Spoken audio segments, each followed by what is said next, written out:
রহমান, আপনার কাছে একটু আসতে চাই। আপনি যদি আমাদের একটু, আপনার কাছে আমার কিছু গুচ্ছ প্রশ্ন রয়েছে, এই প্রশ্নগুলির ব্যাপারে আমরা সুপ্রিম কোর্টের আইনজীবী জনাব রাজ্জাকির কাছ থেকেও একটু জানতে চাইবো, কিন্তু প্রথমে আপনার কাছেই জানতে চাই যে গুচ্ছ নম্বর প্রশ্নের মধ্যে প্রথমটি হচ্ছে দলের নিবন্ধন পেতে যে নিয়মতান্ত্রিক প্রক্রিয়া, তা কি সেইটার নির্বাচন কমিশন বলছে সেটা ঘাটতি ছিল এবং ঘাটতি পূরণ করার উদ্যোগ না নিয়ে আপনি অনশন করে প্রেসার দিতে চেয়েছেন। বিষয়টি আমাদের একটু বলবেন যে আসলে দলের নিবন্ধন পেতে যে নিয়মতান্ত্রিক প্রক্রিয়া অনুসরণ করার কথা ছিল তার সবটা আপনি অনুসরণ করেছেন কিনা, জনাব তারেক রহমান? আমি শরীয়তপুরের একটা উদাহরণ দিচ্ছি। শরীয়তপুরে আমাদের দুটা উপজেলায় তদন্ত করে, সর্বশেষ যে তদন্ত হয়। এবং বাকি উপজেলার তদন্ত কেন হলো না, আমরা সেই উপজেলা নির্বাচন অফিসগুলোতে বারবার গেলাম এবং ওইখানে যে সচিব দায়িত্বপ্রাপ্ত ছিল সেই সচিবকে আমরা বললাম যে বাকি উপজেলাগুলোতে তদন্ত হবে না কেন। উনি বারবার বলছিলেন যে হেড অফিস থেকে, মানে নির্বাচন ভবন থেকে যদি চিঠি না আসে তাহলে আমরা কি করব। তো আমরা পরবর্তীতে ঠিকই দেখলাম যে ওই সকল উপজেলাগুলোতে না দেখানো হয়েছে। তো আমরা ওই অফিসগুলোর ছবি এবং এরকম ভাবে আরো অনেকগুলো আহ, ক্ষেত্র রয়েছে, যেমন পাবনা রয়েছে, রংপুরে রয়েছে। রংপুরে আমাদের সমস্ত উপজেলাতে তারা একবার নেগেটিভ না সূচক রিপোর্ট দেখিয়েছে।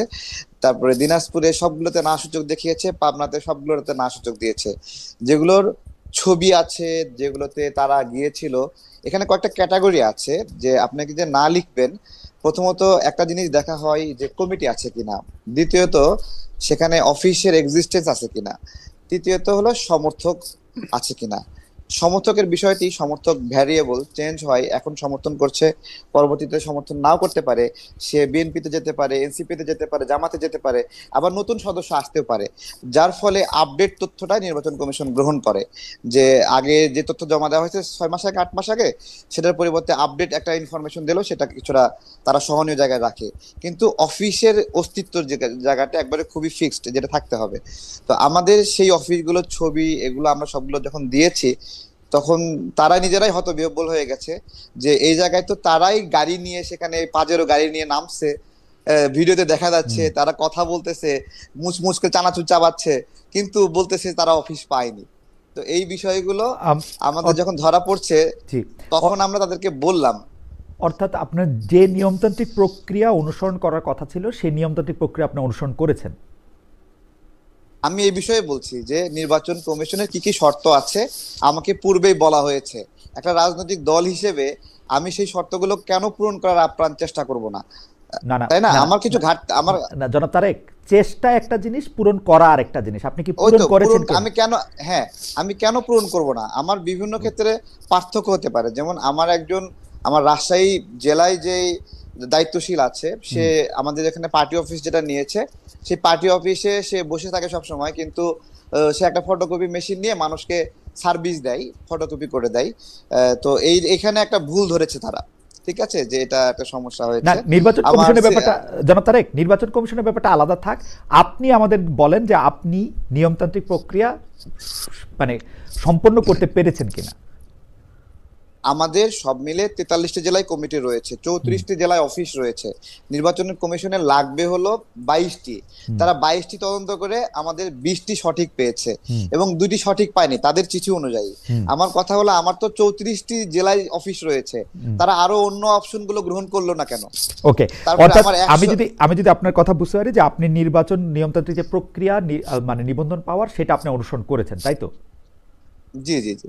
আচ্ছা, এইটা আমরা একটু মনে রাখি যে আপনি নির্বাচন কমিশনে নিবন্ধিত হওয়ার যে প্রক্রিয়া ছিল সেই প্রক্রিয়ার নিয়মতান্ত্রিক প্রক্রিয়া আপনি অনুসরণ করেছেন। আহ, সেই প্রক্রিয়া অনুষ্ঠিত হওয়ার পরও যেহেতু আপনি নিবন্ধন পান নাই, সেজন্য আপনি অনশন করে একটা প্রেশার দিতে চাইলেন। আমাদের প্রশ্ন, এই অনশনটা আপনি একা করলেন কেন? আপনার দলের আর কেউ এতে অংশ নিলেন না কেন? দ্বিতীয় প্রশ্ন আর কি এটা। জি, প্রচলিতভাবেই আমি দেখতাম যে অনেকগুলো রাজনৈতিক দলই নিবন্ধন না পেলে তারা 20 জন, 25 জন, 30 জন এরকম যায় একটা ব্যানার ধরে মিছিল করে। হুম। তারপরে মিছিল করে সেখান থেকে আধা ঘন্টা প্রতিবাদ করে সেখান থেকে চলে যায়, যেভাবে থাকে সেভাবেই থাকে। কিন্তু যেহেতু আমি বাংলাদেশের রাজনীতিতে 18 সালের পর থেকেই, 18 সালের কোটা আন্দোলনে আমি একজন ইনিশিয়েটর, এবং এরপরে অনেকগুলো আন্দোলন, অনেকগুলো জায়গায় আমার কাজ করার সুযোগ হয়েছে। আমি আমার স্বার্থ এবং সামর্থ্য অনুযায়ী আমি এটা করেছি। তো সে জায়গা থেকে আমরা রাজনীতিটা করতে চাই, এবং ওই আধা ঘন্টার প্রতিবাদ করে চলে যেতে হবে এটা আমি চাইনি। সেজন্য আমার জায়গা থেকে আমি মনে হয়েছে যে আমি এখানে আমার এমন একটা প্রক্রিয়া খেয়াল করেছি আমি, যে আমাকে বাদ দেওয়ার একটা চেষ্টা ছিল সব জায়গায়। যেখানে সবগুলো উপজেলা একটা জেলার নেগেটিভ রিপোর্ট দিচ্ছে, এটাকে আমাকে ইন্টেনশনাল মনে হয়েছে, যে যে আমাকে ছেটে ফেলার একটা সিস্টেম। এবং এখানে আমরা যেন নির্বাচনে, আমাদের কিছু মানুষ নির্বাচনে অংশগ্রহণ করতে চায়, তারা আমাকে বলছে, তারেক ভাই এতদিন ধরে আমরা রাজনীতি করছি, আমরা কি নির্বাচনে অংশ নিতে আপনাকে পারবো না এতদিন। জনাব তারেক, আপনাকে ছেঁটে ফেলার জন্য সবাই এত উদ্গ্রীব হয়ে চেষ্টা করবে কেমনে? আপনি কি ভোটের মাঠে অনেক বড় ফ্যাক্টর? আমি ভোটের মাঠে অনেক বড় ফ্যাক্টর কিনা জানি না, তবে 2018 সালে কোটা আন্দোলনের যে প্রাইমারি ইনিশিয়েটর, ওটা আমার ছিল। দুই হুম। হাজার চব্বিশ সালে আমাদের সমন্বয়ক ভাইরা যখন আন্দোলনটা বন্ধ করে দিল, হুম। সেই সময় রামপুরা অঞ্চলে কিন্তু আমি আমার সাধ্যমতো আমার ভাই বন্ধু রাজনৈতিক সহযোদ্ধা যারা, তাদেরকে নিয়ে হুম। আন্দোলনটা রিস্টোর করার চেষ্টা করেছি। কতটুকু পেরেছি আমাদের এটা নাগরিকরা বিবেচনা করবে, ওই অঞ্চলের মানুষরা বিবেচনা করবে। তো এখানে অনেকেরই একটু পেইন লাগে আমাকে মনে হয়। হ্যাঁ, তারা এর এর আমাকে মাথা ব্যথা মনে করে। এর কারণ কি আপনি আসলেই মানে মানে পেইন পেইন দেয়ার একজন লোক, নাকি মানে আপনি একজন প্রতিদ্বন্দ্বী? মানে ব্যাপারটা কিরকম যে না, ধরেন সবাই। আচ্ছা, আচ্ছা, আমার যেহেতু অনেকগুলি গুচ্ছ প্রশ্ন করার কথা, আপনি যদি অনুমতি দেন, আপনি এইটা একটু আমাকে বলেন তো, যে আপনি একটা রাজনৈতিক দলের সদস্য সচিব, কিন্তু একটা দাবি বা একটা প্রেশার করার জন্য অনশন করলেন আপনি একলা, এইটার কারণটা কি আসলে? আচ্ছা, আমি সেটাই বলছিলাম যে হুম। আমরা যদি এই পাশে 100 মানুষ থাকতাম, ওই পাশে নির্বাচন কমিশন হুম। নিরাপত্তা রক্ষী রাখতো 50 জন, দুই পক্ষ ঠেলাঠেলি করতো অথবা চাপাচাপি করতো। আমি আসলে এভাবে একটা মব ক্রিয়েট হোক আমি চাইনি। আমি হুম। চেয়েছি যে আমি একাই এখানে বসবো, যদি রাষ্ট্রের মানে হলো বিবেচনা হয়, যে আমার এই বিষয়গুলো পুনর্বিবেচনা করবে, আমার বিষয়গুলো জানার চেষ্টা করবে। আমার কথাগুলো তারা শুনছিল না, আমাকে বাইরে থেকে ফিরাই দিচ্ছিল, পিএস এর মাধ্যমে বলে দিচ্ছিল হুম। নিবন্ধন নিয়ে কোনো আলোচনা হবে না। আমি খুব অসহায় বোধ করছিলাম যে আমার হুম। কথাগুলো শুনবে না কেন। আমি কিছু জায়গায় চ্যালেঞ্জ করতে চাই, আমি তাদের মুখোমুখি বসতে চাই যে কোন জায়গায় তারা নেগেটিভ পাচ্ছে, এবং আমি সেটা সুরাহা করতে চাই। আমার যদি ঘাটতি থাকে, তারা যদি কোনো মিস ইনফরমেশন হয় যে আমাকে আমার অফিসে গিয়ে পাইনি, আমি এই বিষয়গুলো ফেস করতে চাই। আমি রাজনীতির জায়গাটাতে আমি আমার অ্যাক্টিভিজম, আমার আপনি লড়াইটা আপনি চালাতে যাতে এটা চাই। মব সৃষ্টি না হয়, একটা ইয়া না হয়, সেজন্য আপনি একলা। আপনি রাষ্ট্রের হ্যাঁ, এবং আপনি রাষ্ট্রের সুবিবেচনার দিকে দৃষ্টি দিয়েছিলেন। আম, জি, আহ, এবং দেখুন, ওইখানে আমি যখন বসছিলাম তখন আরো অনেক কয়েকটা সংগঠন আমার দেখা দেখি বসছিল, এবং তারা বিভিন্ন ভাবে মানে হলো দরজা ধাক্কাধাক্কি করেছে, আমার কাছে খারাপ লেগেছে। আচ্ছা। এবং তারা পুলিশের সাথে ধস্তাধস্তি করেছে, এটাও আমার কাছে খারাপ লেগেছে। আমি আমি আমি তাদের প্রতিপক্ষ হতে চাইনি, আমি একটা ন্যায় বিচারের জায়গা থেকে ওকে। বারবার প্রার্থনা করছিলাম যে এখানে কোথাও ভুল হচ্ছে, আপনারা জাজমেন্টটা সঠিকভাবে করেননি। ওকে। তো এটা এটা আমার কাছে, যেহেতু আমাকে অনেক মানুষ মায়া করে, তাই আমার মনে হচ্ছিল যে আমি লড়াইটা নিজের সঙ্গে করি, ওকে। যাতে করে তারা মায়া করে আমার বিষয়টা এটা বিবেচনা করে। আহ, জনাব তারেক রহমান, আপনি এত সুন্দর কথা বলেন, আপনার কথা শুনতেই ইচ্ছা করে, কিন্তু ঘটনা হইতেছে যে আপনি নির্বাচন কমিশনের রাষ্ট্রের যারা কর্তৃপক্ষ তাদের দৃষ্টি আকর্ষণ করতে চাইলেন, কিন্তু আপনি অনশনটা ভাঙলেন হচ্ছে বিএনপি নেতাদের কথায়। বিএনপি নেতারা আপনার কি আশ্বাস দিল? বিএনপি কি আশ্বাস দেওয়ার ক্ষেত্রে, মানে তারা তো ক্ষমতায় নাই, মানে বিএনপি নেতা জনাব সালাউদ্দিন আহমেদের কথায় আপনি অনশন কেন ভঙ্গ করলেন? মানে তারা কি আপনাকে আশ্বাস দিল যে ঠিক আছে, আপনি অনশন করছেন, আমরা ক্ষমতায় আসলে আপনাকে কোনো কিছু একটা ব্যবস্থা করব, ওরকম কিছু? খুব ভালো বলেছেন। দেখুন, বিএনপি যে সকল নেতৃবৃন্দকে নির্বাচনের জন্য বিভিন্ন আসন ফাঁকা রেখেছে, আমি মনে হয় তাদের আপনার হলো চেক লিস্টের মধ্যে নাই। হুম। ঠিক আছে, সুতরাং তাদের কাছ থেকে অনেক বেশি ফেভার চাওয়ার বিষয়ে আমি বারবার বলে আসছিলাম, আমরা একটা মার্কা চাই, যে মার্কা নিয়ে নিজেরা নির্বাচন করতে চাই, হুম। আমাদের বন্ধুরা করতে চাই। এবং বিএনপির যে বিষয়টা এনেছেন, যে বিএনপি এখানে করে দেবে কিনা, প্রথমত আমি আপনার হলো এখানে খুব করে চেয়েছিলাম যে কোনো রাজনৈতিক দল এসে চাপ সৃষ্টি করে আমার নিবন্ধনটা নিয়ে দেখে, তাই আমি চাইনি। ঠিক আছে। এবং ইলেকশন কমিশন থেকেই বারবার একটা কথা বলেছিল যে আমাদেরও ভুল হতে পারে, আমাদের অফিসাররাও ভুল করতে পারে, তারেক চাইলে আপিল করতে পারে। ঠিক আছে। এই বিষয়টি আমাকে সালাউদ্দিন ভাই প্রথমে এসেই বলে, তোমাকে তো আপিল করার সুযোগ দিয়েছে, তুমি আর কত নিজের কষ্ট দিবা। ঠিক আছে। আর হলো আমি আসলে হতবিহ্বল হয়ে গিয়েছিলাম, সালাউদ্দিন ভাই আসছে, তো আমি তো ওনাকে অনেক রেসপেক্ট করি। তারপরে রাজনৈতিক কারণে অনেক বিষয়ে আলোচনা পরামর্শ ভাইয়ের সাথে হয়, বড় ভাইয়ের মতো। উনি আসছে, ওনার আশেপাশে যে শক্তিমান মানুষগুলো আছে তারা মুহূর্তের মধ্যে আমাকে উঠে অ্যাম্বুলেন্সে পুরাই দিল আমি বুঝে ওঠার আগেই। ওকে, ঠিক আছে। মানে তো এইটা আমি এইটাও আসলে এইটাও প্রায় বোঝাই গেল। জনাব তারেক রহমান, আপনাকে ধন্যবাদ। আমি আপনার কাছে আবার আসব এবং আমি একটু অ্যাডভোকেট রাজ্জাকের কাছে জানতে চাইবো যে অ্যাডভোকেট রাজ্জাকে, আমি দুই একটা জিনিসের মানে মূল প্রশ্নে যাওয়ার আগে আমি এই বিষয়ের দুই একটা জিনিসের জন্য আপনার সাহায্য চাই। একটা কথা হচ্ছে যে আপনি কি মনে করেন জনাব তারেক রহমান নিবন্ধন পাওয়ার জন্য যে শর্তগুলি ছিল সেই শর্তগুলি পূরণ করেছেন, তারপরও তাকে নির্বাচন করতে দেওয়া হয় নাই, বা সরি ধন্যবাদ। নিবন্ধন পাইতে দেওয়া হয় নাই? মানে আপনি এটাকে কিভাবে দেখছেন? ধন্যবাদ খালেদ ভাই আপনাকে এবং তারেক। আপনাদের দুইজনের সাথেই আমার এই দেখা হইলো মুখোমুখি পর্দায়।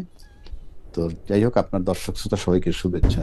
ইনফ্যাক্ট তারেক যে কথাগুলো বলল তার ভিতর সে নিয়ম মাফিক সবকিছু করার চেষ্টা করছে এবং কিছু অফিস তারা ভিজিট করছে যেটা যেভাবে করা দরকার। কোথাও কোথাও যায়নি, আবার কোথাও কোথাও থাকা সত্ত্বেও বলছে যে no no no column fill করে দিতে তারেকের বক্তব্য। এবং তারেকের বক্তব্যে একটা জিনিস একেবারে পরিষ্কার যে সে দৃঢ়চিত্তে কিন্তু বলতে পারেনি যে I have fulfilled all the requirement. মানে একেবারে 100% বলতে যা বোঝায় সেখানে সে বলছে যে হয়তো হয় নাই। আর টোটাল বিষয়টাই in between the demand of the election commission এবং তার নিজস্ব প্রস্তুতি দুয়ে মিলে। এখন নির্বাচন কমিশনের শর্ত সে পূরণ করবে। আর যদি এমন বিধান আছে না, নর্মাল কোর্সে যেটা হয়, কারণ আমি তারেকের এই বিষয়টা বেশ অনেকদিন ধরেই শুনতেছি তার এই নিবন্ধন সংক্রান্ত, সেক্ষেত্রে যদি ধরেন কিছু ফুলফিল না করে থাকে তাহলে তাকে টাইম টু টাইম বলা উচিত ছিল যে তোমার এই রিকোয়ারমেন্টটা ফুলফিল হয় নাই, তো তুমি এটা করো। তারপরে সেগুলা বলা উচিত ছিল বা বলে সাধারণত। এখন প্রশ্ন হচ্ছে তারপরে যদি না দিয়ে থাকে এবং যদি in accordance with the demand or rules অনুযায়ী যদি কিছু বাকি থাকে যেটা শর্ত পূরণ না করলে দিবে না, সেক্ষেত্রে নির্বাচন কমিশন তাকে অফিসিয়ালি জানাইছে কিনা আমি জানি না, না জানায় থাকলে জানানো উচিত ছিল যে এই এই এই এই শর্তে একটা নিবন্ধন হয় এবং তার ভিতরে এটা গ্যাপ আছে, সুতরাং তুমি এটা পাচ্ছ না। যদি না পেয়ে থাকে তখন ওই ডিমান্ড, তখন সে যেহেতু অনশনের পথ বেছে নিছে, তার সাথে একটা তার বিনয় প্রকাশ পাইছে যে হ্যাঁ, যে তার রাজনীতি করতে একটা ইচ্ছুক, প্লাস সে একটা রাজনৈতিক দল হইতে ইচ্ছুক, কোন দলের সাথে সম্পৃক্ত হইতে ইচ্ছুক না। সেক্ষেত্রে সে একটা বিনয়ের একটা মানে বিনয় তৈরি করে পেতে চেয়েছে। সে অনেকটা অ্যাডভোকেট রাজ্জাকি, আপনি তো আমি আপনাকে শুনি, আপনি তো রাজনৈতিক বিশ্লেষকও বটে। আপনার কাছে কি এরকম মনে হয় যেহেতু জনাব তারেক ক্রমাগতভাবে এনসিপির বিভিন্ন দুর্বলতা, সেটি উনার কাছে প্রমাণ আছে কি প্রমাণ নাই সেটি আমি জানি না, বলে থাকেন, সরকারের সাংঘাতিক সমালোচনা করে থাকেন, জামায়াত ইসলামের এগেনস্টে একটা অবস্থান নিয়ে থাকেন, সেই জন্য কি উনার নিবন্ধনটা ঝুলে গেল? কারণ উনি যেটা তুলনা দেন যে উমুক উমুক পার্টি আসলে উনার চেয়েও কম অফিস নিয়ে কম ইয়ে করে নিবন্ধন পাইলো, আপনার কাছে কি এরকম মনে হয় যে উনি কি আসলে এনসিপির বিরুদ্ধে ওনার একটা অবস্থান, জামায়াতের বিরুদ্ধে একটা অবস্থান, সরকারের বিরুদ্ধে একটা অবস্থান, এইটার কারণে উনি নমিনেশন পায়, মানে সরি এই যে বারবার নমিনেশন বলতেছি, মানে নিবন্ধনটা পাইলেন না? এটা কিন্তু আমার কাছে, আমি যদি বলি এটা হাইপোথেসিস হবে, কারণ এটা পিওরলি এটা আমার পক্ষে বলা খুবই কঠিন। এই কারণে আমি কি করে বলবো এটা, একমাত্র যেমন ধরেন এই যে আমরা একটা কথা বলি যে জুলাই চেতনা ধারণ করে কারা, ফর এক্সাম্পল এই যে জুলাই চেতনা ধারণ করে কারা, এটা নাম্বার 1 যে ব্যক্তি ধারণ করেন তিনি, নাম্বার 2 এই ব্যক্তি যে ধারণ করেন এটা যারা বিশ্বাস করে। দুইটা ব্যাপার এখানে। আমি যেমন ফর এক্সাম্পল তারেক জুলাই চেতনা ধারণ করে, এটা তারেকের বক্তব্য, ধরে নিলাম আমি, সে ধারণ করে। আর ইন এডিশন আমি যদি বিশ্বাস করি যে সে জুলাই চেতনা ধারণ করে, তাহলে দুয়ে মিলে সোনায় সোহাগা। এখন জামাতের কারণে পাচ্ছে কিনা এটা ফিল করবে কিন্তু তারেক, এবং এনসিপির বিরোধিতা করে সেজন্য কিনা সেটা ফিল করবে তারেক, সরকার তার বিরোধিতা করে কিনা ফিল করবে তারেক। আপনার পিছনে ডক্টর অ্যাডভোকেট রাজাকে, আপনার পিছনে অনেকগুলি বই দেখতে পাচ্ছি। এই আইনের বইয়ের মধ্যে কিন্তু সার্কামস্টেন্সিয়াল এভিডেন্সটা একটা বড় জায়গা নিয়ে আছে। আমরা যদি দেখি যে পৃথিবীতে আসলে কোইন্সিডেন্স বলে কিছুই হয় না। মানে এমন যদি হইতো যে তারেক সাহেব আসলে এনসিপির সাথে তার অনেক বন্ধুত্ব, জামায়াতের সাথে তার অনেক ভালো সম্পর্ক, তারপর এটা পাচ্ছে না, তাহলে কিন্তু এই প্রশ্ন আলোচনায় আসতো না। কারণ মানে আমরা তো আসলে সার্কামস্টেন্সে দেখতে পাচ্ছি যে উনি শত্রু ঘোষণা করেছেন এবং উনি এক ধরনের বন্ধুত্ব করেছেন বিএনপির সঙ্গে। এইটাতে মনে হয় না যে এই বন্ধুত্বটার জন্য ওনাকে মূল্য দিতে হচ্ছে? এখন আপনি যদি বলতে চান যে তারেকের সাথে বিএনপির বন্ধুত্ব হয়েছে বলেই কি এনসিপি তার উপরে খেপেছে? হ্যাঁ, আমি এরকম বলতে চাচ্ছি, কারণ উনি অনশন করতেছেন, এনসিপির কেউ তো তাকে দেখতে গেলেও পারতেন, সরকারের কেউ তো তাকে, কিন্তু বিএনপির অনেক বড় বড় নেতৃবৃন্দকে আমরা দেখেছি, আমরা এনসিপি বা জামাত ইসলামকে দেখি নাই। আচ্ছা, তার আগে একটা কথা বলে নি, ওটা ছুটে যাবে। মানে আমি বলছি যে ফাইনালি যদি সে, যেহেতু তাকে নিবন্ধন দেয় নাই এ পর্যন্ত, তখন তার উচিত ছিল তাদের কাছ থেকে একটা কিছু আদায় করা, যে আপনি কেন আমাকে দিচ্ছেন না সেটা রিটেন ফর্মে দেন। আপনি যদি সার্কামস্টেন্সিয়াল এভিডেন্সের কথা বলছেন, সে কারণে বলছি যে ওই ডকুমেন্টসটা যদি সে নিয়ে আসতো, তাইলে সবচেয়ে প্রপার ওয়ে ছিল সেই ডকুমেন্টসটাকে চ্যালেঞ্জ করা বিফোর দ্য কোর্ট। যে আমি যতটুকু বুঝছি নির্বাচন কমিশন কিন্তু তাকে পরিষ্কার করে বলেও না লিখিত, এই কারণে দিচ্ছি না যেটা কোর্টে চ্যালেঞ্জ করতে। আমি সেটা বলছি, কারণ আমি আপনাকে অতি সম্প্রতি একটা ঘটনা বলি, যে একজনে একটা আর্মস সিজ করছে, আমার একটা বন্ধুর, সে রিটায়ার্ড মেজর, এবং তার আর্মস এর ব্যাপারে আমরা একটা রিট করছি সেটা ফেরত দেওয়ার জন্য। ইনফ্যাক্ট সেটা পুলিশ নিল তার কাছ থেকে, অত লম্বা তো বলা যাবে না, নিল, যেভাবেই নিল, একটা ঘটনা ঘটছে, নিল, এবং অস্ত্র গুলি টুলি ছিল না, নিল। এখন পুলিশ তাকে ফাইনালি বললো, হ্যাঁ আপনার কাগজপত্র নিয়েছেন, দেখে দিয়ে দিব। কাগজপত্র নিয়ে দিল না, গেল এসপির কাছে, গেল ডিসির কাছে, কেউই এখন দিচ্ছে না, কোনো অফিসিয়াল একটা চিঠিও দিচ্ছে না। আবার একটা জব্দ তালিকাও বানাইলো, কি যে এটা পরিত্যক্ত অবস্থায় পাওয়া গেছে, ইত্যাদি ইত্যাদি। ফাইনালি রিটে যেতে হলো, এখন একটা শোকজ দিছে, শোকজ দিলে তারা এসে বলবে, বলার পর যদি স্যাটিসফ্যাক্টরি হয় দিবে, আর স্যাটিসফ্যাক্টরি না হলে দিবে না। আমি সেক্ষেত্রে মনে করি যে এই যে নির্বাচন কমিশন দিচ্ছে না, সেক্ষেত্রে এটা নিয়েও সে ইচ্ছা করলে he can appear before the court if it is a fact. GS কেন দিচ্ছে না সেই ডাইরেকশনটা দেন।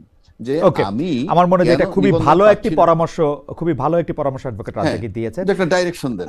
জি, এই ডাইরেকশনটা নিয়ে এখন উনি যাইতে পারেন, মানে যাইতে পারে।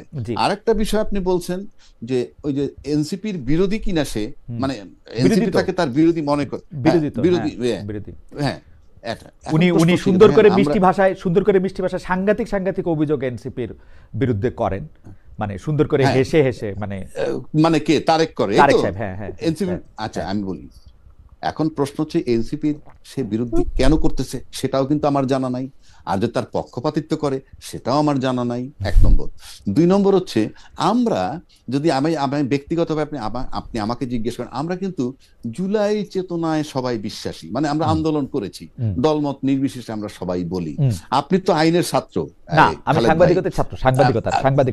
বাট আপনি আমরা সবাই আইনের নিচেই আছি আর কি, সেই হিসাবে বলতে পারেন। আইনের ভিতরে আছেন এক, আপনি ম্যাজিস্ট্রেসিতে ছিলেন এক, তারপরে আপনি আপনাকে আইন ডিল করতে হয়, এবং সাংবাদিকরা কিন্তু ভালো আইন বোঝে। সেক্ষেত্রে আমি বলছি যে জনের একটা rape case for example, victim বা আপনি 326 একজন কোপ দিয়ে হাত কেটে ফেলছে, সেই ভিকটিম কিন্তু জীবিত। এখন কোর্টে যদি সেই ভিকটিমও দাঁড়ায়, আর ডকে যদি 10টা আসামি দাঁড় করায়, তখন ভিকটিম যদি বলে যে কে তাকে কোপ দিছে, ভিকটিম কিন্তু বলতে পারে যে কোপটা কে দিছে। যদি দেখাইতে পারে কেন কোপ দিছে, সেকেন্ড কোশ্চেন। এই যে কোপটা দিছে মিস্টার এক্স, এখান থেকে তার ছুটে যাওয়া খুব কষ্ট, সেই অর্থে বলছি। এখন জুলাই আন্দোলন যারা আমরা করছি, আপনি শুনে নেন, জুলাই আন্দোলন যারা আমরা করছি, সেখানে জুলাই আন্দোলনের যাকে তাড়ানো হয়েছে আন্দোলনের নামে, সে কিন্তু ভিকটিম এবং তিনি কিন্তু জীবিত আছেন। তো she is only the authority. উনি যাকে বলবেন যে জুলাই আন্দোলনে কাদের রোল সবচেয়ে বেশি ছিল, সেই বোধহয় জুলাই চেতনার পক্ষের সনদটা পেতে পারেন। না, অ্যাডভোকেট রাজ্জাকে আমি আসলে আপনার এই বক্তব্যের সাথে বিনয়ের সাথে ডিফার করি, কারণ আমরা এই বাংলাদেশেই মানে আপনি যেহেতু আমার একটু ম্যাজিস্ট্রেসি পরিচয় দিলেন, আমরা দেখেছি যে ভিকটিমও অনেক সময় তার আসল শত্রুকে ফাঁসানোর জন্য অনেক রকম করে সত্য মিথ্যা বলে, মানে ভিকটিম যে সবসময় সত্য বলে ব্যাপারটা ওরকম নাও হইতে পারে আর কি। সেই জন্য আমি এই কথাটা, এই একটা ছোট্ট কেভিয়েট দিয়ে রাখলাম, এই একটা ছোট্ট কেভিয়েট আমিও দিয়ে রাখি।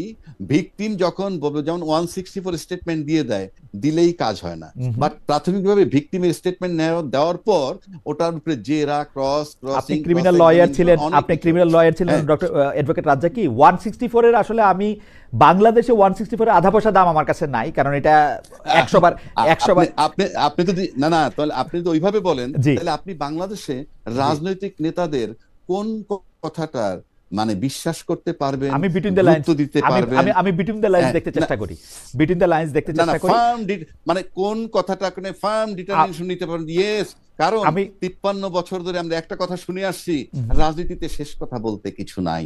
এই যে শেষ কথা বলতে কিছু নাই, this term is not acceptable. পৃথিবীতে কোনো কিছুতেই শেষ কথা বলে কিছু নাই, ছোট গল্পেও নাই, রাজনীতিতেও নাই, অর্থনীতিতেও নাই, সমাজনীতিতেও নাই, বিবাহ নীতিতেও নাই, প্রেমেও নাই, কোথাও নাই ভাই। এটা আসলে বলা হয়, এটা বলার জন্যই আমি আসছি আপনার কাছে। খালেদ ভাই একটু দ্বিমত করছি আপনার সাথে। আর কোথায় শেষ কথা আছে বলেন আপনার, আর কোথায় শেষ কথা? না আমি একটা কথা বলি, বলি আপনি আপনার ফ্যামিলি লাইফ আছে, আমার ফ্যামিলি লাইফ আছে।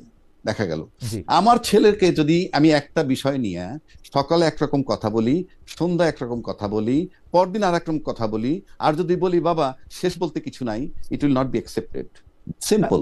সুতরাং আপনি ওইভাবে চর্চা করলে আমি আবার আইনের কাছে যাই। যেমন ধরেন আপনি আপনার উত্তরাধিকারের জন্য উইল করে যান না, সেটা কি শেষ উইল? এই পৃথিবীতে শেষ উইল বলে কিন্তু কিছু নাই, এই পৃথিবীতে শেষ উইল বলে কিন্তু কিছু নাই। আমি বলছি বিধান মোতাবেক করলে সেই উইল থাকে, কিন্তু শেষ উইল বলে কিন্তু কিছু নাই। যাই হোক, হাওয়েভার শেষ উইল বলে কিছু নাই, আমার কাছে শেষ কথা বলেও কিছু নাই সব ক্ষেত্রে। কিন্তু জনাব তারেক, আমি আপনার কাছে আসতে চাই যে জনাব রাজ্জাকি আপনাকে আসলে একটা পথ দেখাইছেন যে আপনাকে আসলে ঠিক কাগজেরও দরকার নাই, কেন তারা কাগজ দিচ্ছেন না সেটাও আপনি চ্যালেঞ্জ করতে পারেন, কিন্তু সেটা অন্য কথা। কিন্তু আমরা কিন্তু আপনাকে দেখি জনাব তারেক রহমান, আপনি খুবই মানে আমি জানি না আপনার কাছে কতটুকু মানে ফ্যাক্ট থাকে, আপনি ফ্যাক্টে বেস করে কিনা আপনি বলতেছেন, কিন্তু আপনার বলার কথা এরকম বলছেন যে সবাই মিলে হয়তো আপনাকে চাচ্ছে, যে আপনাকে পেইন মনে করতেছে। কিন্তু আমি যদি একটা ছোট্ট উদাহরণ আপনার কাছে জানতে চাই, আপনি যখন অনশন করতেছিলেন, আপনি এই রাষ্ট্রের, এই সরকারের একজন প্রধান ব্যক্তি, যিনি, তাকে আপনি যে ভাষায় আপনি বকাবকি করলেন, গালাগালি করলেন, বা যে ভাষা আপনি তাকে সম্বোধন করলেন, এটা কি ঠিক আছে? মানে is it okay for you জনাব তারেক? জি, অনেক ধন্যবাদ। আমি যখন অনশনে ছিলাম, এটা 134 ঘন্টা, আমি ওই দিন সকালবেলায় আমি অনেকটা নিজের শরীরের উপরে নিয়ন্ত্রণটা অনেকটা হারিয়ে ফেলি, এবং শরীর, মস্তিষ্ক, চিন্তার উপরে। এবং এর ফলে আমি শুধু ডক্টর ইউনূস না, ইলেকশন কমিশনের ব্যক্তিবর্গের বিরুদ্ধেও আমি অনেক রাগারাগি করি। এবং যার ফলে ইলেকশন কমিশনার, তারা তো শুধু চাকরি করেন না, তাদের পরিবারও আছে। সেই পরিবারের মানুষগুলো তাদেরকে জিজ্ঞাসা করেছেন যে কি চাকরি করো, তোমাকে নিয়ে মানুষ সমালোচনা করে। তো সেই পরিবারগুলো অনেক কষ্ট পেয়েছে, এটা আমি বুঝছি। কিন্তু ডক্টর ইউনূস স্যার সহ সামগ্রিকভাবে যে সমালোচনা এসেছে, আমরা জুলাই গণ অভ্যুত্থানে, আমি আপনার হলো অনেকগুলো, এই গণ অভ্যুত্থানে প্রায় 4-5টা মামলার আমি গুরুত্বপূর্ণ আসামি, সেটা অবশ্যই 6-এর মধ্যে সবগুলো আসামিতে 1 নাম্বার আসামিও আছি। কিন্তু এই গণ অভ্যুত্থানে কারাবন্দীদের নিয়ে সরকার একটা প্রোগ্রাম করে, এবং দেখেন আমাকে এতটুকু অপছন্দ করে যে আমাকে সেই কারাবন্দীদের প্রোগ্রামে মিনিমাম দাওয়াতটুকু দেওয়া হয়নি, বা যাওয়ার সুযোগটুকু দেওয়া হয়নি। এরকম আরো অনেকগুলো বিষয় রয়েছে। আমরা জুলাই গণ অভ্যুত্থানে অনেক ভালো ক্ষতিগ্রস্ত হওয়ার ফলেও, ভালো ক্ষতিগ্রস্ত মানে এত বেশি নিপীড়ন হয়েছে, আমার দাঁত এটা কিন্তু ভাঙা, কিন্তু এটা র্যাবের ডিজি ওই সময় ঘুষি মারতে মারতে আমাকে অজ্ঞান করে ফেলে, এবং সেই সময় আমার এই দাঁতটা মানে অর্ধেক ভেঙে যায়। না জনাব তারেক, এগুলি মোটামুটি আপনার মুখে শুনেছি, যে আপনি আমাকে বলেন তো আপনাকে অপছন্দ করার কারণ কি? আপনি তো কারণটা কি?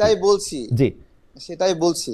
আমি সার্বিকভাবে যখন ইলেকশন কমিশনে ফেস করছিলাম তদন্ত, তখন আমি মনে হচ্ছিল যে কোনো দৈত্যের সঙ্গে আমি ফেস করতেছি, এবং আমি কোনো মানে বড় এমন একটা দেয়াল আটকায় দেওয়া হয়েছে যে দেয়ালটা আমার পক্ষে পার হওয়া সম্ভব না, এবং এটা রাষ্ট্রীয় মানে রাষ্ট্রীয় পৃষ্ঠপোষকতা এই বাধাটা দেওয়া হচ্ছে, আমার কাছে এরকম মনে হচ্ছে। এবং আমি 134 ঘন্টা এখানে বসে আছি এবং কেউ কোনো রেসপন্স করার প্রয়োজনীয়তা উপলব্ধি করছে না।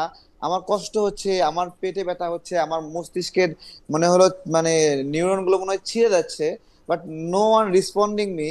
তখন ওই রাগান্বিত অবস্থায় এই ধরনের একটা স্টেটমেন্ট চলে আসে। ওকে। এরপরেও আমি আমি আমি পরে যখন শুনছিলাম, তখন আমার কাছেই মনে হচ্ছে যে এভাবে বলা মনে হয় আমার ঠিক হয়নি। কিন্তু আপনি এনসিপির সদস্যদের বিরুদ্ধে অনেক সময় যারা উপদেষ্টা আছেন তাদের বিরুদ্ধে আপনি যেগুলো অভিযোগ করেছেন সেসব অভিযোগগুলি কি হিয়ারসে, নাকি আপনার কাছে কোনো রকম কোনো প্রমাণ আছে? যেমন আপনি উমুক এত টাকা চাঁদা পেয়েছে, চাঁদা নিয়েছে, উমুক এত টাকা খেয়েছে, উনি এইভাবে চাকরি দিয়েছেন, এইভাবে কিন্তু আপনি বলেন। এইটা কি আসলে আপনি প্রমাণ রেখে বলেন, একটা ঝগড়া বাঁধাতে বলেন? বিএনপি, আমি আপনি এই কথাগুলি বললে বিএনপির সুবিধা হয় এই জন্য বলেন? কেন বলেন আসলে এগুলা?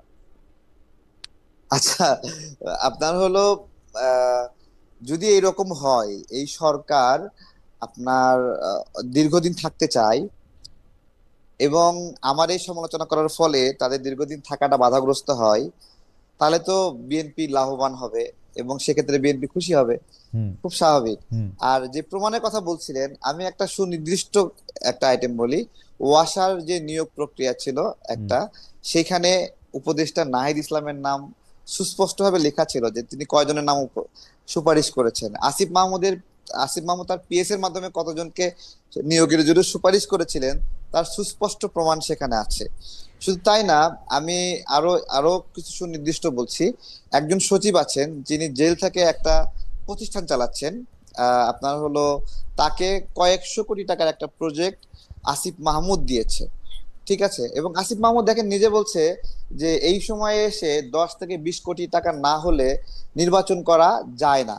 তাহলে সে এখন বলছে ঢাকা 10-এ নির্বাচন করবে। হুম। আমার প্রশ্ন হলো, তাহলে কি তার 10-20 কোটি টাকা সংগ্রহ হয়ে না, না, গেছে? এই সে এইভাবে তো অঙ্ক ঠিক মিলে না। আছে, প্রথম কথা আমি বলি, না ওয়াসার অঙ্ক নিয়োগ মিলবে নিয়ে, না। আপনি জি, যে কথা বলেছেন যে একজন উপদেষ্টা বা একটা রাজনৈতিক দলের নেতা হিসাবেও যদি আমি চিন্তা করি, বা একটা আন্দোলনের নেতা হিসাবে, উনারা কি মাস্টার রোলে 10 জন 20 জন 100 জন লোকের নিয়োগের কথা সুপারিশ করতে পারবেন না? উনারা তো ওয়াসায় যে আমি নিয়োগের কথা বলা হচ্ছে আরেকটা সেগুলি মাস্টার রোল, স্থায়ী চাকরি না, দেখুন। সেই কথাই বারবার বলা, মানে হ্যাঁ, মানে সবচেয়ে বড় আমি দুর্নীতি হিসাবে। সেটাই আপনারা আপনারা অবশ্যই মাঝে মাঝে প্রেস ক্লাবে দেখেন হুম। যে আউটসোর্সিং এর মাধ্যমে নিয়োগ পাওয়া লোকগুলো চাকরি হুম। স্থায়ীকরণের জন্য আন্দোলন সংগ্রাম করে চাকরি স্থায়ী করে নেয়। এটা একটা স্বাভাবিক রাজনৈতিক নিয়োগ যেগুলোকে চাকরিতে স্থায়ী করা হয়। আমি শুধু ওই ওয়াসার বিষয়ে বা এগুলোর বিষয়ে না, আসিফ মাহমুদ একটা বক্তব্য দিয়েছিল 78,000 মানুষকে তারা কর্মসংস্থান দিয়েছে, নিয়োগ দিয়েছে।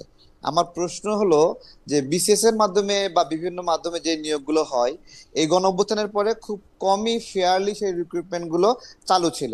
তাহলে 78,000 রিক্রুটমেন্ট উনি 3 মাস নিয়োগে, এই সরকার গঠনের প্রায় 3 থেকে 4 মাসের মধ্যে উনি বলেছিলেন যে এইরকম ভাবে হুম। এই 78,000 নিয়োগ দিয়েছেন। আমার প্রশ্ন, সেটা কোন রিক্রুটমেন্টের মাধ্যমে দিয়েছেন এবং সেই জায়গায় বাংলাদেশের নাগরিকরা তাদের ফেয়ার প্রতিযোগিতার মাধ্যমে নিয়োগের অধিকার পেয়েছিল কিনা? ওকে।